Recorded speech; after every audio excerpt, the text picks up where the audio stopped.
Welcome to Talk Cosmos, the show where Sue Rose Minahan and guests unveil astrology's ancient archetypes that continually build the collective experiences in our unconsciousness. Get ready to find your free will from your roots in the stars.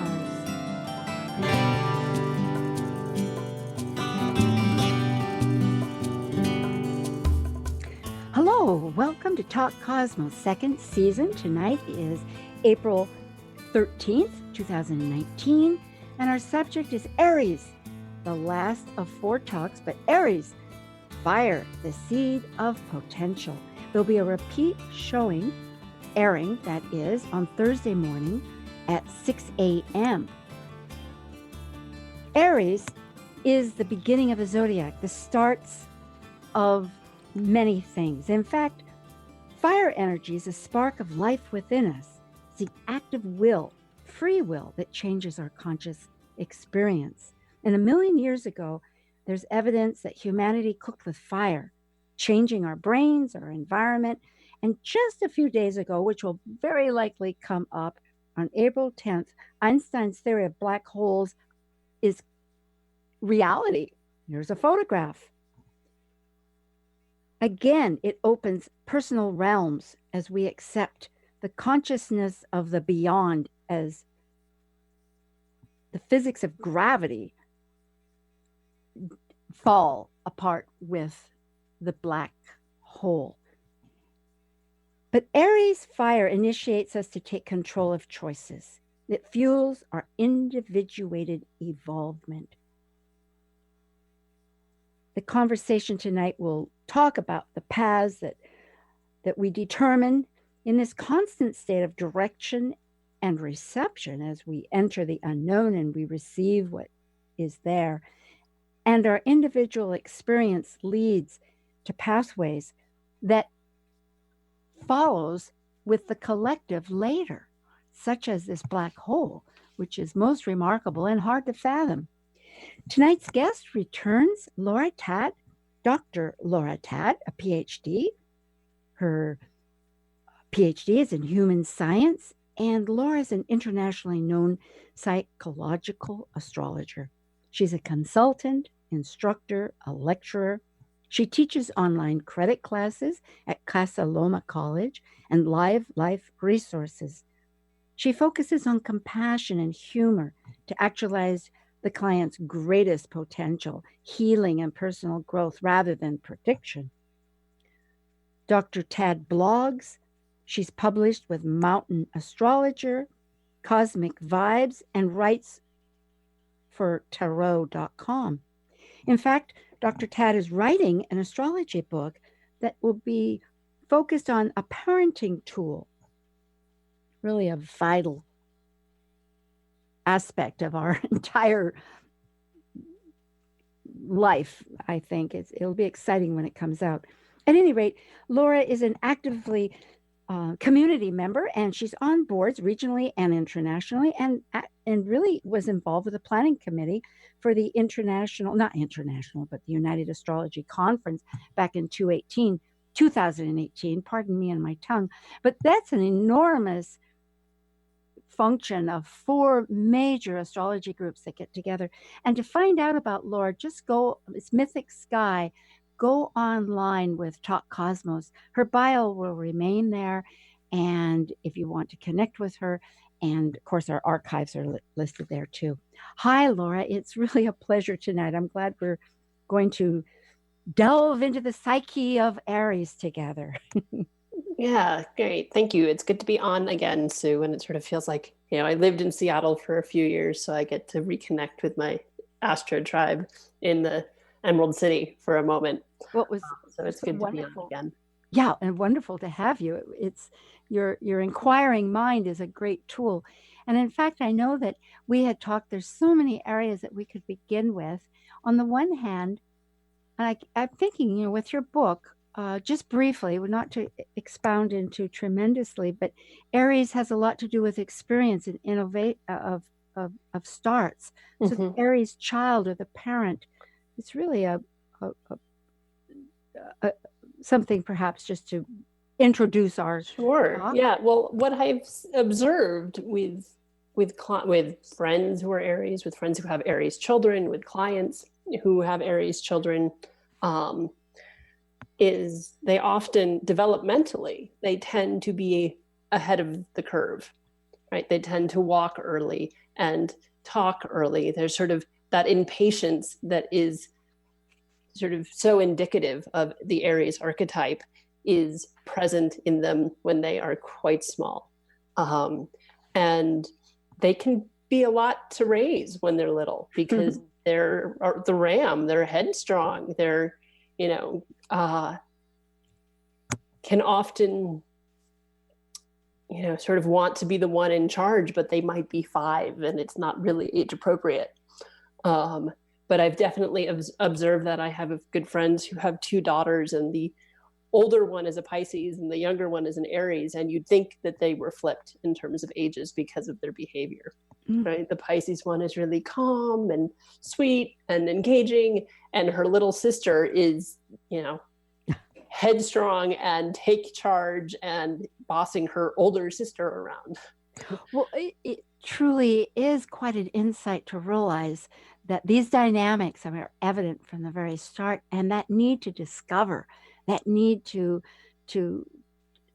actually not even, well, depending on where their Mercury is, but just to pursue that desire to go forward is relentless. Yeah, and so finding for Aries children, finding activities where they can be really active, because that Aries child is going to be very challenged to sit still, right? They're gonna have to, as my stepmom calls it, run out their yayas, right? It's like when they just need to move. They'll need to be, have time where they get to run around in circles, right? And so finding places and spaces for them, as a parent, where it's like when you need a break, it's like, yeah, just go off and run and I will see you later, because they need to be able to expound and that energy in a way that's healthy, instead of having it be then they're really fidgety and have a hard time focusing and constantly annoyed and impatient with themselves and their parents and their teachers. So finding ways that works for them, finding appropriate ways where they can that's very express themselves. Such as visual. I know that Aries is pre-verbal, so perhaps the visual and the active, either or, are excellent modes of guiding that energy, as you say, because fire is energy. I mean, it brings that right to mind. It's well, everything is energy, but it's fire. It burns. It loves more energy. It's looking for energy, and it comes to mind. Would you say that? Because often I've heard or understand, and we all have Aries with us. My North Node is in Aries, but one reinvents. So the child would be constantly exploring to learn, I don't know, to learn, but to experience, to reinvent new parts of themselves. So it may not be where, well, depending on other parts of their chart, where maybe this interest is going to last then a year or something. Like, let's say they go into gymnastics and they love it, but then maybe after that they want to go into some other form of discipline, would you say? Yeah, well, and I think there's this very different than sort of the Gemini energy of seeking, but it's that maybe and it's not quite the determination of Taurus. It's sort of this combination of this energy that is going to keep the idea that Aries is about the quest, I guess, maybe the best way to talk about it. Beautiful. That always seeking, on the quest, on the hero's journey, right, is a big part of the Aries archetype. And that quest, that going out into the world to find some answer that maybe they don't even know what they're looking for, is the part that makes it more Aryan, is that there isn't really a defined destination. Well, that's so true. Just thinking of Aries, and perhaps now we can segue a little bit, because Aries really is the unknown. If you're going to break away from what you've been part of in that Piscean experience, one may have an idea, going from the Sag, just looking at the fire triad, going from the belief systems, but yet, and you may have an idea of the Leo idea, even as a child, thinking of what it will, but any of us that having an idea of what it might manifest as, but yet the quest, as you say, is that receiving so many new impetuses that keep changing and evolving like a creative picture, our whole perception, our experience. So no, it wouldn't be a known, absolutely defined. Yeah, I mean, I think like looking at that trilogy, I think it's much more known for Sag, right? Sag has a goal. It's the straight shooting arrow. And I don't think Aries has that same laser focus. No, I was thinking, this is well put, and I was thinking more in the start of an Aries experience, and not here, it wouldn't necessarily be an Aries person, but any house in one's chart, or for the Aries person, that one draws that perception, kind of borrowing from the past experience, from some idea that they would have had in Sag, and pointing towards the other in Leo ahead of them, using the houses like that. Mm-hmm.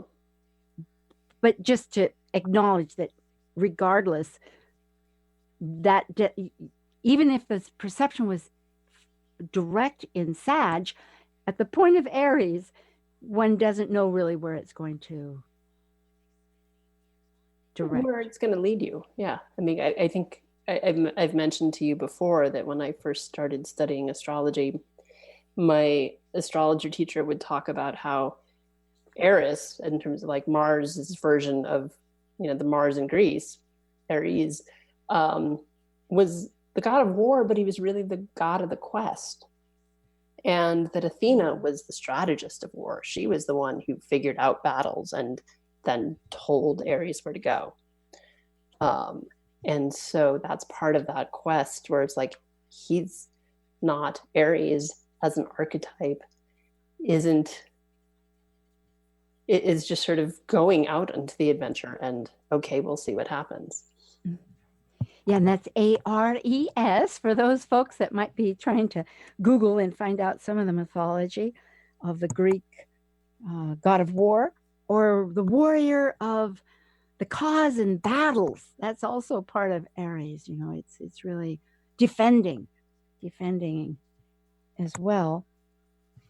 It seems, and really creating an individuation. That was a word that you brought up earlier. Individuation, mm-hmm. That free will, for. Yeah, well, and that idea that each sign is in response to the previous one, right? So right before Aries, we have Pisces. That's just, there's no boundaries, there's no individuation, everything is one.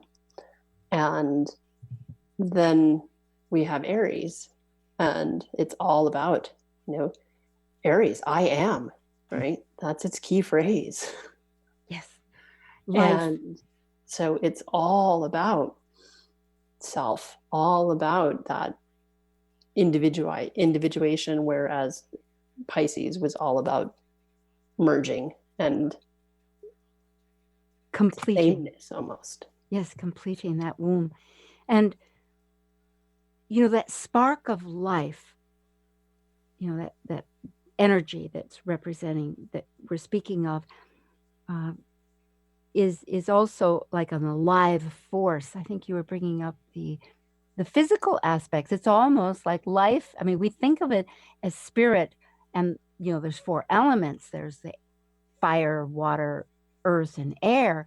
But for fire, it needed oxygen. And what were the other things it required that really gave it almost like the same qualities as what life requires? Yeah. So I was, as a teenager, I wrote a whole like spoken word piece about this that I wish I still had, but about how fire has almost, I was studying biology in high school and going, wait, but fire has like almost all of the elements that define life, because it reproduces, it requires fuel, it consumes things, and it requires oxygen. Gee. And that's true with all other living things. Now, to add to that, I'm thinking it uses water, but water might also squelch it, but it can create steam. So in some senses, it doesn't require water like we do. No, well, a lot of life needs water. I don't know if there's any other, but yet it certainly works with it. Mm-hmm. So that would add to it too. Yeah, well, that goes back to of like, all elements have higher and lower qualities to them, right? All elements are problematic in excess, right? Yes. Fire is problematic in excess astrologically and terrestrially, right? We get forest fires. And yeah, fire is required for human life. I thought it was so fascinating. I had mentioned this in the beginning, but that 1 million years ago, humanity was using new fire and using it to cook, which changed the food quality, which enhanced the brain, and it made the warmth of the environment. And it shifted the entire consciousness, which, through free will and making these free choices really evolves. Our soul growth, our consciousness continues to evolve, and as a group, because what one has done, others can follow.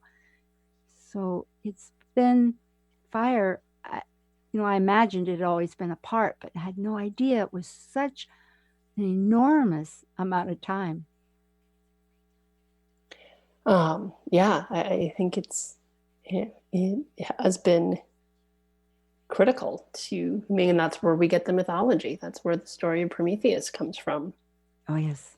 Right? And how he stole fire from the gods and gave it to humanity, and then is tortured for it because of how that changed humans, according to Zeus's perspective, right? Yeah. And it could be interpreted literally in terms of humans discovering fire. It could also be interpreted as knowledge, right? And Prometheus bringing a certain level of a certain kind of information or knowledge to humans. Or the ability to be because if you think of the fire, the spark of our existence, that spirit that holds us, because the whole idea that, and metaphorically, I will speak, that if we were clay coming from earth, male and female, that this spark of life animated us and gave us the power of choosing and wanting and having desires and ability to grow. So I wonder if the gods, as tempering this balance of unity, in a sense, was forcing people to make choices, rather than just offered on a silver platter. It was saying that it is through our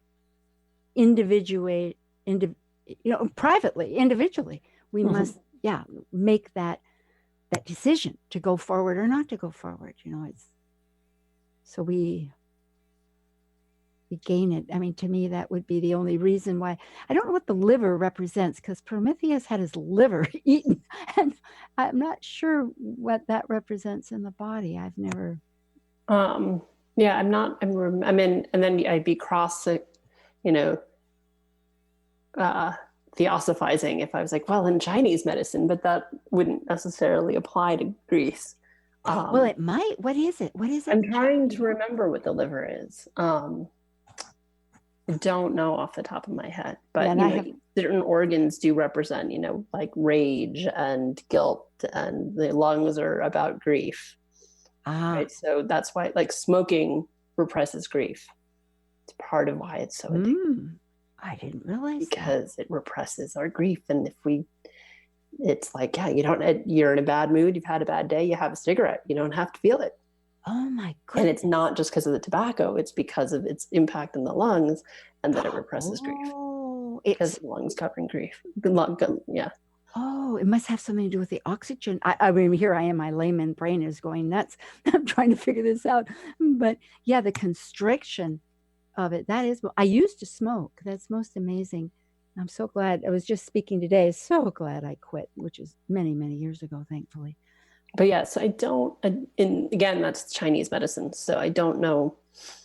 I don't know where the liver is. Okay. Well, I do believe that could relate. And again, I personally am open to so many of the mythologies, and they have their own take on it. But yeah, it's all. And they do. And yet, that's the beauty of mythology. One of the classes I'm teaching right now is looking at personal myth and how, yes, it could be the story of, since we're talking about fire, Pele. Oh, yes. In Hawaii. And yet, well, what part of Pele's story do we all carry? Ooh. Right. Yes. That or Prometheus or Icarus or any of the gods and goddesses, right? It's that idea of collective myth, that there's parts of their stories that are resonant within ourselves. And that's exactly the concept of archetypes, that it is this collective, behavioral, psychologically, just part of the essence of our nature. And so, and I was thinking, as an actress, that's part of it, is to find that thread. But that's a beautiful class. I think that's so important. Yeah, and well, you used to live in Hawaii, right? Yes. So you probably have some stories of Pele, but well, yeah. Interestingly, a year ago when Pele erupted, and could it be a year ago? It seems like a century ago, because it was a year ago. I happened to be right on Kilauea the day it erupted. And we'd stayed the night before. I knew it was steaming, and I just figured we needed to go check up on Kilauea. Just like I don't know, it's just like part of your life. You need to find out what's happening. And so that next morning, I went over to, before we departed, we're at the military camp up there, and drove over and didn't see much. And I had rented this vehicle. And when I got back in, I will back and say this. When I was at this huge cauldron there, looking at it, caldera, I thought of Pele. And it was just this amazing presence of, when you're of such insignificance, but yet you realize that you're in some presence. And went back to this enormous truck that we had to rent. And it started to wiggle. And I thought people liked boats. I mean, I did not realize it was an earthquake until I went over to the lookout center and saw the huge pink plume. But when you're in Hawaii, definitely becomes a reality that you grasp. Yeah. Yeah. Well, and that, she's this goddess, really. I think that was part of how they honored fire, right? Was, there's this goddess, and she's not very kind, but, she's kind of a mean goddess. She kills her sisters in the myths, but that's true. Yeah. I think there was good cause for that, actually. Yeah. But yeah. But that again, that idea of like fire is required and taken to extremes, it's detrimental. It's forest fires, it's volcanic. Well, it devastates. It's true. It can devastate, yet there are, as we know, with the various forests, there's certain seeds that only erupt when there's a forest fire. Yeah. And so there's some beauty in that. And I think that that's true. So if somebody has a lot of fire in their chart. And then the universe. I think we need to make a brief announcement here and come back. It seems like we've only spoken a teeny portion. I'm talking with Dr. Laura Tad, and this is April 13th, and the repeat will be on the 18th. And we will return with Talk Cosmos, talking about fire, the seed of potential.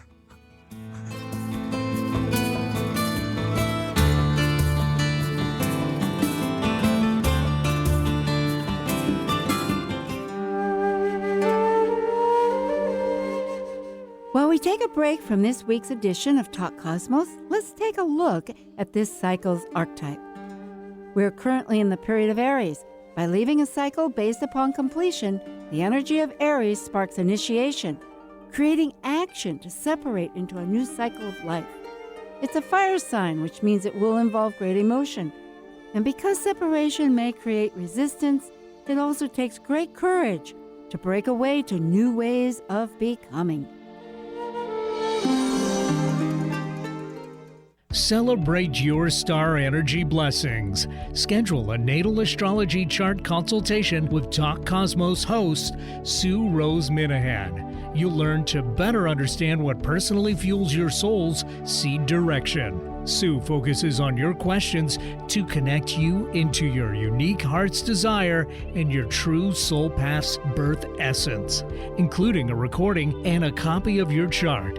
Schedule by emailing info@talkcosmos.com. That's info@talkcosmos.com. Hello, my name is John Talevich. I'm a chiropractic doctor, and you're listening to Talk Cosmos on Alternative Talk 1150 AM, where we understand how to implement our free will through the cosmos. Alternative Talk, 1150 on AM, 98.9 HD3 on HD, 1150kknw.com on the web. Hi, Laura. Here we are again. We're returning from our break. A little announcement about Talk Cosmos. And we were talking about various aspects of fire. And it reminded me really of this remarkable discovery of the black hole just on the 10th. The photograph. The other day. Yeah. Yeah, I still think that it's so new. It's such, early days in terms of our information about that. Yeah. How can we fathom it? I know. Although there were some telling captions, and they weren't just captions because my husband was really in tune with it, and we listened to most of the scientists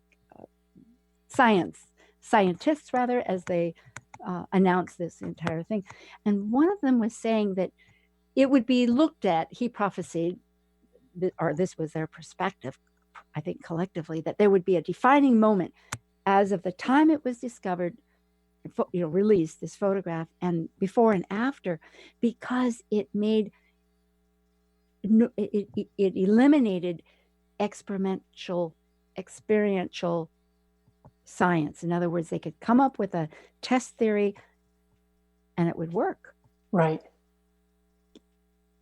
Yeah, well, and I think it's really significant to remember because it often gets forgotten in history that it was a woman. Oh, yes. Yes, it was. And, like we saw with the movie Hidden Figures, and there were more women that were not in that film that were part of NASA in those early days. Yes. And so I think it's really important that remains part of the dialogue. So that, she's young. Yes, quite young. Well, relatively looking anyway. And I think that there's part of that maybe even is so curious what her chart looks like. I'm sure somebody's trying to track it down. But that there's an Aries quality to her discovery in that. Yeah, because she's the one that created the logarithm for She did, but I think she also sort of didn't think it was impossible, right? I think that a lot of people stop attempting things because they've been told, oh, it's not possible. It would be too hard. It's going to take too much time, too much money. You can't do it. It's not feasible. Yep. Just like the Wright brothers, they just managed to do it. I've thought of that after all the thousand. And she just sort of went like, well, I'm going to try, right? Yeah. And didn't let that coulda, shoulda, woulda, you can't, it's too hard. There was, that can happen when you're older, that can be part of sort of the old way of operating, particularly in the science world, where she just sort of went, no, I'm going to like, why can't this be figured out? Very Aries. There's Aries quality to that. Yeah, the sun. Sort of like just going for it. Absolutely. You know, I did look up the chart for April 10th, the date, and 6:00 here in Seattle would have been 9:00 on the East Coast that it was declared, that it was announced. And then I was thinking, which was revealing in many ways, but I was thinking I needed to look up Einstein's, which I could find his birth date, but I wanted to find out when did he post about the black hole and try to compare that. And then too, according to an Instagram post from Gemini Brett, who just spoke last week on Chiron in Aries, which Chiron is 3 degrees in Aries right now. It was 2 degrees yesterday when it was, or on the 10th when it was formed. But it supposedly it's 2 degrees Libra, although it was questioned if not all galaxies are 2 degrees. So Libra, which I only throw out there because I have not had a chance to really inquire further about that or get more feedback about it. But thinking about the Libra part, because not Taurus. As the polarity to Aries. Oh, there you go. That's for one. Plus Venus, the ruler, is of, also rules Uranus right now in Taurus. Mm-hmm. And Taurus looked like a singleton without any Ptolemaic, that's Ptolmec, I think I spelled that right, aspects. In other words, no major aspects. So it appeared to be operating pretty independently, which is always an interesting statement, because how sudden was it for the authentic, when you consider it's... when Uranus is about sudden, quick, unexpected change, suddenness. And the heavens of Uranus with the earth of Gaia, in Taurus, that connection too. Here we are. Basically 2 Taurus. I mean, it's 1 in like 47 or something. So it's, pretty close to being 2. Oh, yes. Okay. Yes. In terms of just similar degree theme. But that is also then, if the 2 degree Aries location is correct, then it's in this polarity to Aries. Oh, brilliant. I see. I follow you. If it's 2 degrees Libra, right? If it's 2 degrees Libra, then Libra is the opposing sign. Yeah, opposite to Chiron. Because Yeah. I was thinking Chiron is very significant. Chiron is, besides the sun right now, it's newly in Aries, the wounded healer, the wisdom, the master teacher, that area of our self that we can only let perish or use for others in order to utilize. Yeah, well, and it's that through helping others, we help ourselves is often how I've looked at Chiron, that we get whatever that wound is that Chiron represents for us in our own charts. We understand that more intimately than anybody else. And therefore, we have the greatest capacity for empathy and compassion and helping other people with similar wounds because we get it in ourselves.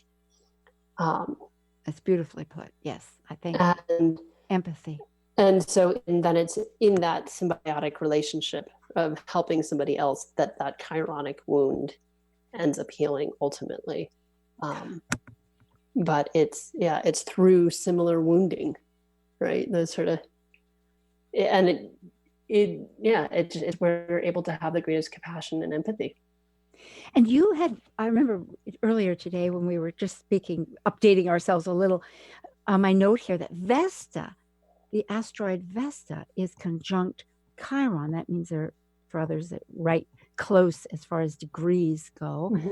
And Vesta is the hearth, that which has been tended originally by the Vestial virgins, and virgins was not necessarily the virgin that we think of today, but rather the young maid, it's etymology. It just used to mean an unmarried woman.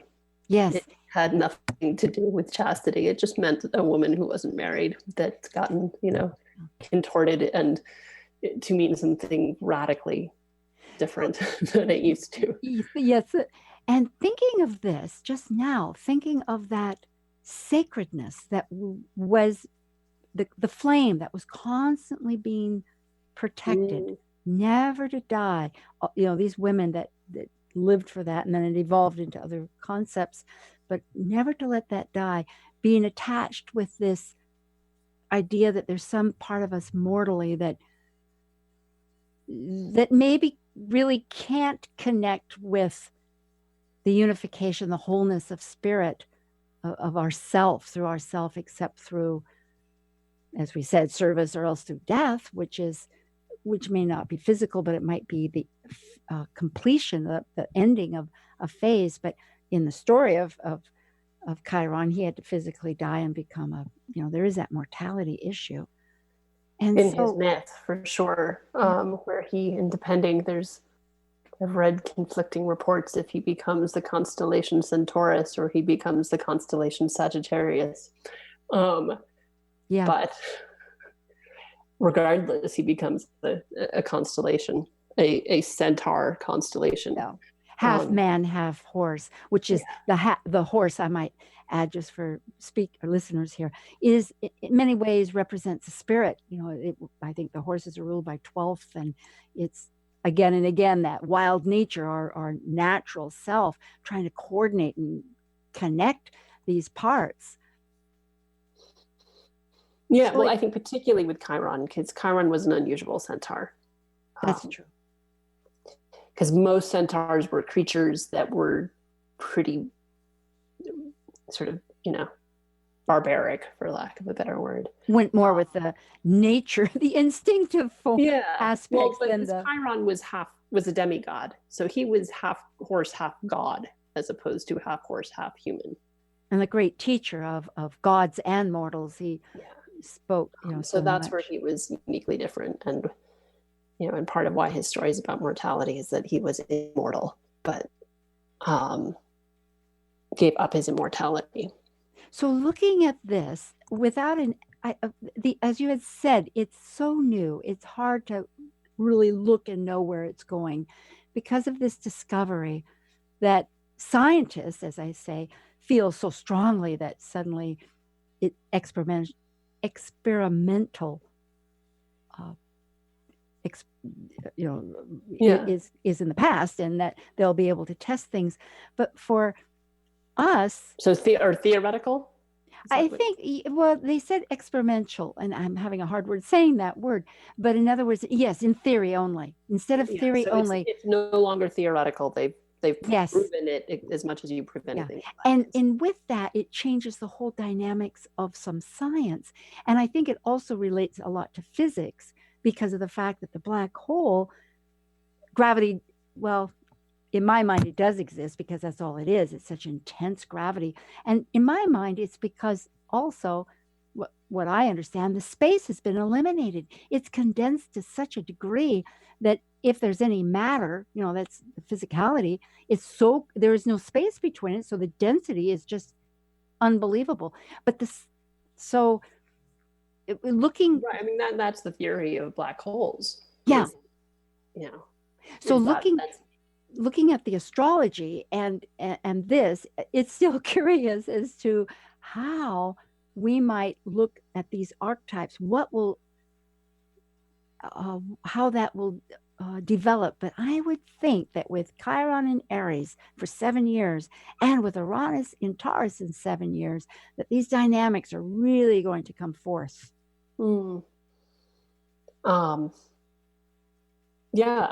could see. I mean, I think that's part of the Chiron piece has a lot to do, I think, with our collective wounds around power, our collective wounds around power,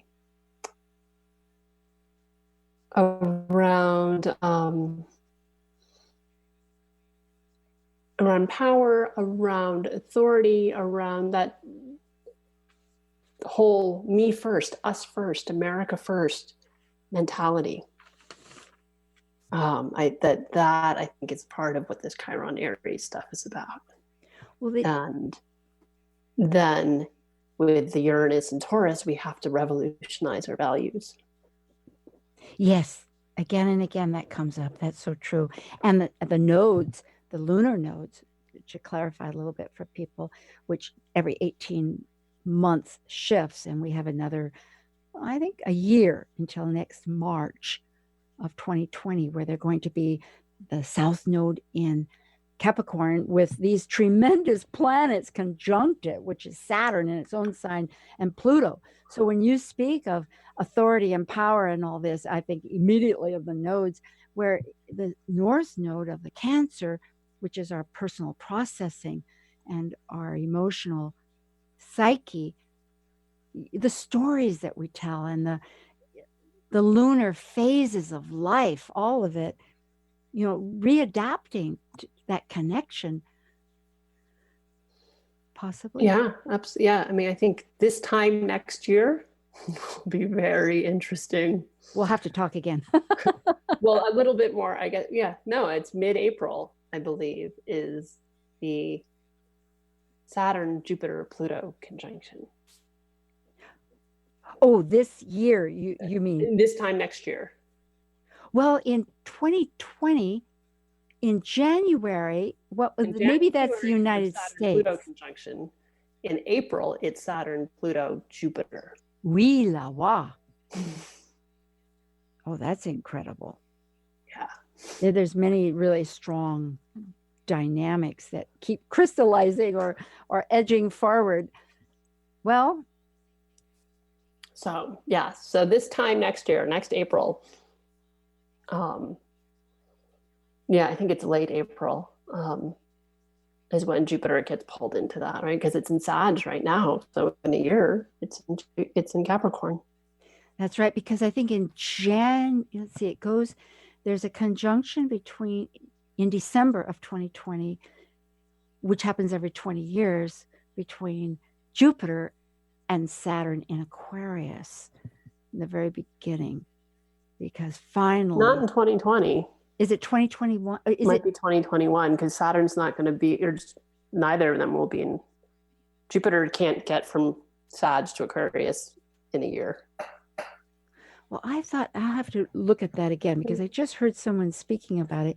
Yes, you're right. Let's see. But I was thinking the very end of 2020. Oh, maybe the very, very end. Yeah, it's the very end. It's December, because it's a packed year. It starts in January 12th with the conjunction between, well, is it this major stellium? No, Saturn. Yeah, it's in January. And then at the end of the year, they ingress into Aquarius. So just in time for the election. Yeah. Well, they'll kind of like, I feel like it's bowling, they set the pins up to knock them down, right? Yes. But yeah, so I think, there's a lot, I think all of this speaks to, and I think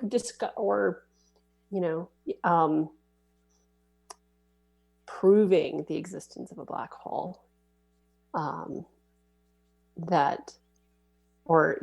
proving the theory anyway. My grandfather was a physicist, so I'm always sort of careful about, it's like, well, nothing is actually ever fact in science. Technically everything remains theoretical. It's the theory of gravity. It's not the law of gravity. It's the theory of gravity. But it's true until proven otherwise, basically. But yeah, this discovery of a black hole, well, then we also get to sort of unpack, well, what about what we believed is true and what were we wrong about? Yes. Thank you. Is it a galaxy collapsing in on itself? Is that all that's happening? Yes. And is it something more? Is it something else?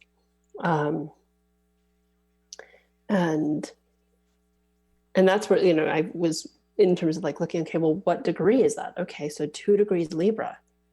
Okay, well, Libra, partnership, fairness, balance, equanimity. Beauty. of measurement. I mean, beauty, like the divine proportions, the law. But so if that's something is, I mean, if we look at it as an object in the zodiac that's passing through the zodiac, like a planet transiting through the zodiac, ingressing through the zodiac. Yes. Then is there something with what we believed to be Libra that's being transformed or collapsing in on itself? Oh, I love it. What's so perfect about this is femininity, the feminine and the masculine, not male, female, but feminine and masculine. Sure, like anima and animus. Yeah, and yin, yang, but the Mars and the Venus. And again and again, the definition through experience of what is feminine is last year there was so many squares between Venus and Mars, and particularly with the nodes, and even there's quite a few, many steps of in time of this energy that we're feeling, and the idea that, in fact, I was talking about Kabbalah with Dana, and I mentioned this earlier with Brett, but Dana Bernbach on our talk about the letter of Hay, and that because of in Kabbalah, there's columns, and there's a feminine column, and it's in the feminine column. And trying to understand that, we came up with, which I don't know if is brain surgery here or not, but the fact is that not just direction or aggression, which we often think of the Aries energy, but reception, receiving, and which of course, when as we were just talking about, you go forward to the unknown, here you come in with all this that we don't know about. So it is this you're bringing up the Libra part. It's again, and the collapsing of beautifully presented of killing off, you might say, like Chiron, what no longer lives. Or I describe this kind of thing to clients sometimes as like, you have the marble and you're cutting away what doesn't fit to reveal the sculpture, right? That's how a sculpture works, is they're not adding, they're taking away. When they carve from stone, they're removing the excess, they're removing the superfluous. And so in this polarity to Aries, it's like, well, the balance between self and other, right? That's part of that polarity of Aries, Libra, is self and other. Yes. And if part of our misguided perception of that difference is dying in this black hole. Yeah. You know what I've always wondered, since even the thought of black holes, which have been around, of course, for 100 years, and when I first found out, I was terrified. It was like the real boogie, some horrible thing that was going to eat us up. And now, of course, I've eliminated that worry, whether it does or not. But the fact, I'm wondering, we speak of the universe, the start of the universe, which they've gone back and looked at light and found out when that was, etc. But how do we know that was the first start?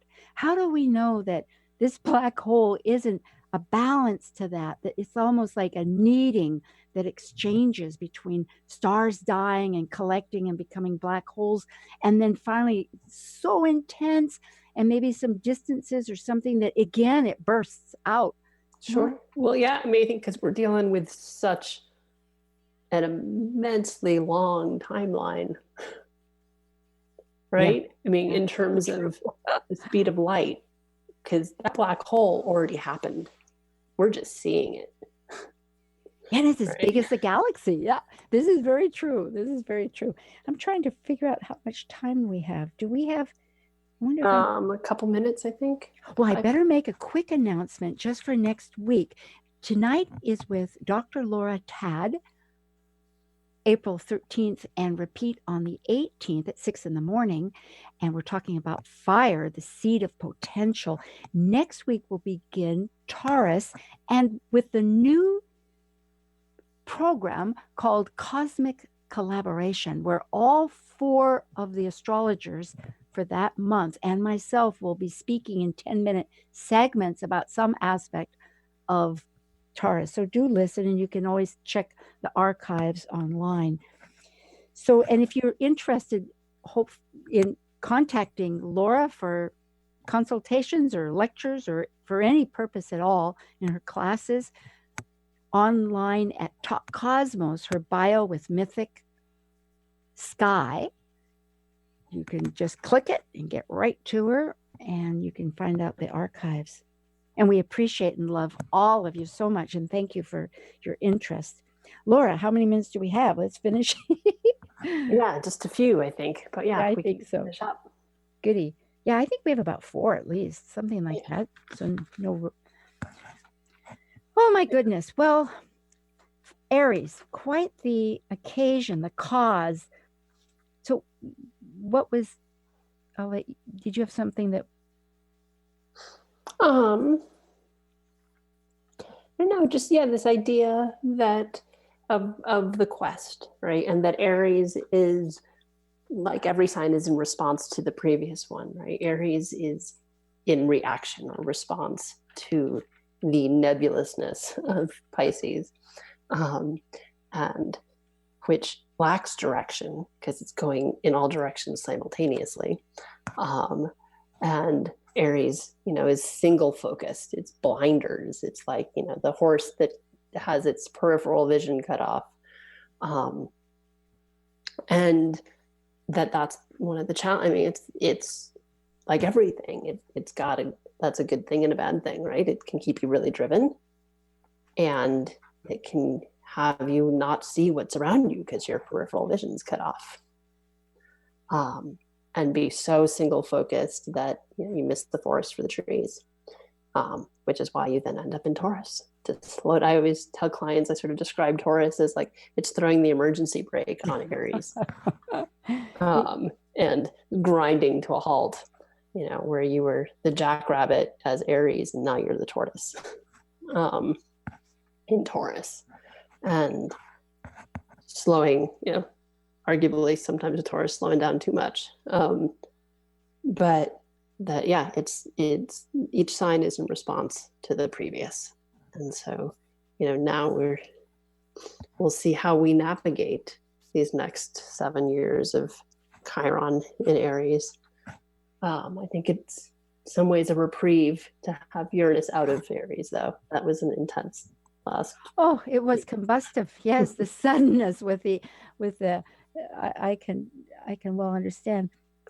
Yeah, I was trying to think too, in a nutshell, if there was some kind of mythology with Eris or Mars, because I know by the time with the Greeks, Eris, Ares, was considered very volatile, very aggressive and warlike. They really weren't so in favor of him until the Romans, it became almost a patron saint, or not saint, but patron god. Sure, yeah, no, in Firenze, in Florence, there's it's so crazy how people do things in the world. But so what was a temple to Mars in Florence is now a baptismo. It is where they now baptize children.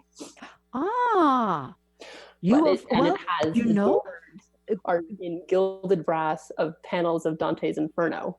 Yeah, going back, that's fascinating. Going back to all in keeping with the Mars. I mean, what's fascinating is Mars is still so present there, even though it was ancient Rome that it was a temple to Mars.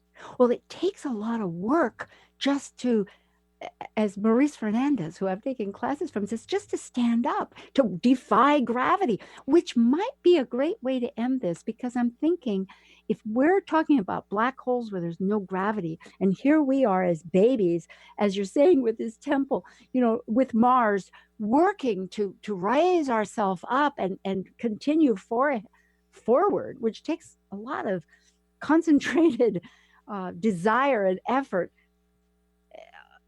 It's quite fascinating. I guess we'll have to learn about what inversions are to go inward, to use that partly to expand, to connect with the spirit. Yeah. Laura, thank you so much. Sure. Absolutely. It was great to be on again and catch up and all of that. And we will do it again. Yay. All right. That's good. Thank you, everybody.